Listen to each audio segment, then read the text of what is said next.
ஆண்டவரின் அருள்வாக்கு நம் வாழ்வின் செல்வாக்கு. ஆண்டவரின் அருள்வாக்கு நம்முடைய வாழ்வின் செல்வாக்கு. இறை இயேசுவில் பிரியமுள்ள பாசத்திற்குரிய இறை மக்களே, திருவருகை காலம், இயேசுவின் பிறப்பின் காலம். இயேசுவின் பிறப்பின் காலத்தில் ரொம்ப அழகாக இறை வார்த்தைகள் நம்மை தயாரித்து ஆண்டவருடைய பிறப்பு விழாவை அர்த்தமுள்ள விதத்தில் கொண்டாட நமக்கு ஒரு அழகான அழைப்பை நமக்கு கொடுக்கிறது. இயேசுனுடைய பணி வாழ்விலிருந்து தொடங்குகிறார் மார்க் எழுதிய நற்செய்தியும் யோவான் எழுதிய நற்செய்தியாகும். அங்கிருந்து தான் இயேசுடைய பணி வாழ்வு தொடங்கப்படுகிறது, அவங்களுடைய இருவருடைய நற்செய்தி. ஆனால் மத்தேயும் லூக்காவும் இயேசுடைய பிறப்பை ஒட்டி தொடங்குகிறார்கள். குறிப்பாக இருவருக்கும் வித்தியாசம் இருக்கிறது. மத்தேயு எழுதிய நற்செய்தியாளர் ஆண்டவருடைய பிறப்பின் அறிவிப்பு சூசேப்பர் வழியாக தொடங்கப்படுகிறது என்று இன்றைய நாளுடைய வாசகத்தில் நற்செய்தியில் நாம் வாசிக்க கேட்டோம். லூக்கா எழுதிய நற்செய்தியாளர் இயேசுடைய பிறப்பு அன்னை மரியாள் வழியாக அறிவிக்கப்படுகிறது என்று சொல்லப்படுகிறது.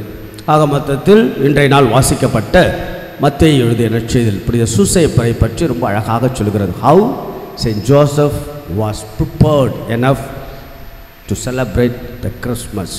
அதுதான் இன்றைய நாளுடைய சிந்தனையாக நம்ம எடுத்துக்கலாம். எப்படி புனித சூசேப்பர் இயேசுவின் பிறப்பு விழாவுக்காக தயாரித்தார், எப்படிப்பட்ட ஒரு அழகான மனிதராக வாழ்ந்தார் என்பதெல்லாம் ஒரு அழகான அற்புதமான ஒரு மாமனிதர் சிந்தனை தான் புனித சூசேப்பரை பற்றி ஒரு அழகான குறிப்பு வரலாறு இன்றைய நாளுடைய செய்தி. வில்லியம் ஜே பெட்டிங்கல் என்கின்ற ஒரு விவிலிய பேராசிரியர், அமெரிக்க நாட்டை சார்ந்தவர். அவர் ஒரு கருத்தமர்வு, பிலடெல்பியாவில் நடைபெற்ற ஒரு கருத்தமர்வில் இவ்வாறு ஒரு குறிப்பை பதிவு செய்கிறார். மக்கள் கடவுளுடைய திருவுளத்தை அறிந்து கொள்ள விரும்புகிறார்கள் ஒழிய, ஆனால் கடவுளுடைய திருவுளத்தை செயல்படுத்துவது கிடையாது. ஆக யார் ஒருவர் கடவுளுடைய திருவுளத்தை அறிந்து செயல்படுத்துகிறார்களோ அவர்களுடைய வழியை மட்டுமல்ல வாழ்வையும் கடவுள் செம்மைப்படுத்துகிறார் என்று ரொம்ப அழகான ஒரு குறிப்பை ஒரு கருத்தமர்வில் பதிவு செய்தார். ரொம்ப அழகான ஒரு சிந்தனையும் கூட. கடவுளுடைய திருவுளத்தை நாம் அறிந்து கொள்ள ஜெப வாழ்வில் முயற்சி எடுப்போம், அல்லது நம்முடைய வாழ்வில் முயற்சி எடுப்போம். ஆனால் கடவுளுடைய திருவுளத்தை அறிந்து செயல்படுத்துவதில் நாம் சற்று தயக்கம் காண்பிக்கலாம், அல்லது மறந்து விடலாம், அல்லது இல்லாமலே இருக்கலாம். ஆனால் சூசேப்பர் பாருங்கள், கடவுளுடைய திருவுளம் என்ன அறிந்து அதன்படி செயல்படுத்தி அதன் வழியாக இயேசுடைய பிறப்பின் விழாவுக்கு தன்னை தயாரித்தார். கடவுளுடைய மீட்பின் வரலாற்றில் அழகாக ஒத்துழைப்பு கொடுத்தார். மீட்பின் வரலாற்றில் ஒரு மிக முக்கியமான கதை அம்சமாக, கதாநாயகனாக மாறுகிறார் புனித சூசேப்பர், இல்லையா? ஆக இந்த நாளுடைய நற்செய்தி திருமணம் ஒப்பந்தம் நடைபெற்ற ஒரு நிகழ்வு. திருமணம் என்பது ஒரு ஆணினுடைய வாழ்க்கையில், ஒரு மனிதனுடைய வாழ்க்கையில் ஒரு அற்புதமான முக்கியமான ஒரு அழகான நிகழ்வு. நீங்கள் எல்லாம் திருமண வாழ்க்கையில் இணைந்திருக்கிறீர்கள்.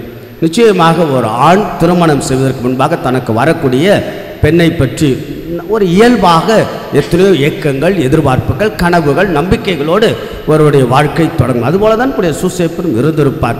பல்வேறு எண்ணங்கள், ஏக்கங்கள், எதிர்பார்ப்புகள் தன்னுடைய வரக்கூடிய மனைவியிடத்தில். ஆனால் மனைவி என்ன நடக்கிறது? தூய் ஆவியால் இணைவதற்கு முன்பாகவே கருத்தாங்கினால் எப்படி இருக்கும் நினைச்சு பாருங்கள்.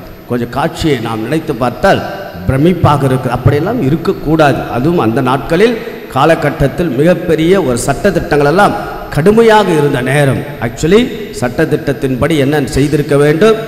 அன்னை மரியாளை கல்லால் எறிந்து கொண்டிருக்க வேண்டும். ஆனால் அப்படியெல்லாம் Susaiappar யோசிக்கவில்லை. There he plays a very vital role. He is a man of just என்று சொல்வார்கள், man of honesty. அதாவது சூசேப்பரை உச்சபட்சமாக நாம் என்னவென்று சொல்கின்றோம்? ஒரு அழகான அடைமொழி, நேர்மையாளர். நேர்மையாளர் என்றால் விவிலிய பார்வையில் பிப்ளிக்கல் ஸ்காலர் என்ன சொல்கிறார்கள் என்றால், நேர்மையாளர் என்றால் இரக்கம் காட்டுபவர். நம்பர் 1 டிஸ்கிரிப்ஷன் அபவுட் நேர்மையாளர். இரண்டாவது பார்த்தோம் என்றால் திருச்சட்டத்தை நன்கு அறிந்தவர், திருச்சட்டத்தின்படி வாழ்பவர் என்றுதான் சொல்லப்படுகிறது. அப்படி என்றால் புனித சூசேப்பருக்கு ஒரு யூதர், திருச்சட்டம் நன்றாக தெரிந்திருந்தது, இரக்கமுள்ள மனிதனாகவும் இருந்திருக்கிறார். அதனால தான் நேர்மையாளர் என்று ரொம்ப அழகான அடைமொழியை புனித சூசேப்பருக்கு புகழாரம் சூட்டப்படுகிறது. விவிலியத்தில் அந்த நேர்மையின் தன்மையை பாருங்கள். தன் வரக்கூடிய மனைவிக்கு, ஒரு பெண்ணுக்கு எவ்வளவு ஒரு ஆண் ஒரு பெண்ணை எவ்வளவு அழகாக கையாளுகிறார். எவ்வளவு ஒரு அழகான கையால் பெருந்தன்மையோடு கையாளுகிறார். ரொம்ப ஜெனரஸாக பிராட் மைண்டோட பெருந்தன்மையோடு அந்த பெண்ணுக்கு எந்த ஒரு துன்பமும் இகழ்ச்சியும் எந்த ஒரு சின்ன பிளாக் ஸ்பாட் ஒரு கரும் புள்ளி கூட வரக்கூடாது என்பதற்காக மறைவாக விலக்கிவிட திட்டமிட்டார். என்ன மனிதர்! ஒரு அழகான அற்புதமான ஒரு ஆண் ஒரு பெண்ணை எப்படி புரிந்து கொண்டு எப்படி கையாளுகிறார் என்ற ஒரு அழகான தன்மை கதாபாத்திரம். அழகான மனிதர் தான் மாமனிதர் சூசேப்பர்.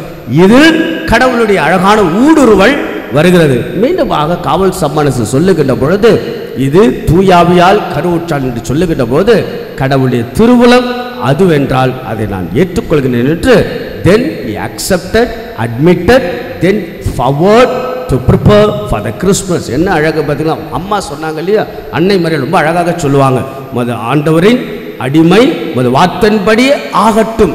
அதுபோலதான் சூசேப்பருடைய வார்த்தை என்னது? கடவுளுடைய திருவுளம் என்றால் அதன்படி ஆகட்டும். So both are beautifully played a role in the preparation of the Christmas or in the plan of God or in the design of the Creator. கடவுளுடைய படைப்பின் பரம்பொருளில் அழகாக சூசேப்பர் செயல்படுகிறார். அவர் மட்டும் அந்த அழகான செயல்பாடு இல்லை என்றால் இன்றைக்கு முதல் வாசகம் கேள்விக்குறியாக மாறியிருக்கும். அவருடைய இசைவு கடவுளுடைய திருவுளத்தை அறிந்து செயல்படுத்தியதால் தான் இந்த நாளுடைய முதல் வாசகம் இயேசுவை பற்றி மெசையை பற்றி ஒரு அழகான பியூட்டிஃபுல் டிஸ்கிரிப்ஷன் சொல்லப்படும். நீதி உள்ள ஒரு தளிர் தாவீதின் குலத்தில் பிறக்கும் என்று. ஆக சூசேப்பர் கடவுளுடைய திருவுளத்தை அறிந்து செயல்படுத்தியதால் நீதி உள்ள தளிர் தாவீது அரசன் குலத்தில் பிறந்தது. இதெல்லாம் ஒரு அழகான கடவுளுடைய பரம்பொருளுடைய ஏற்பாடுகள். ஆக இப்படியாக அன்புக்குரியவர்கள் ரொம்ப அற்புதமான மாமனிதர் சூசேப்பருடைய அவர் எப்படி இயேசுவின் பிறப்பு விழாவுக்காக தயாரித்தார் என்பதை நாம் கூட பாடமாக ஏற்றுக்கொண்டு பெருந்தன்மையோட இரக்கத்தன்மையோட நேர்மையான தன்மையோட கடவுளுடைய திருவுளத்தை அறிந்து செயல்படுத்துகின்ற வாழ்வாக நம்முடைய வழியும் வாழ்வு மாறட்டும் என்ற அழகான சிந்தனையோடு சூசேப்பருடைய வழியில் நின்று இயேசுவின் பிறப்பு விழாவை தயாரித்து கொண்டாட கடவுள் நம் ஒவ்வொருவரையும் ஆசீர்வதிப்பாராக. ஆமென்.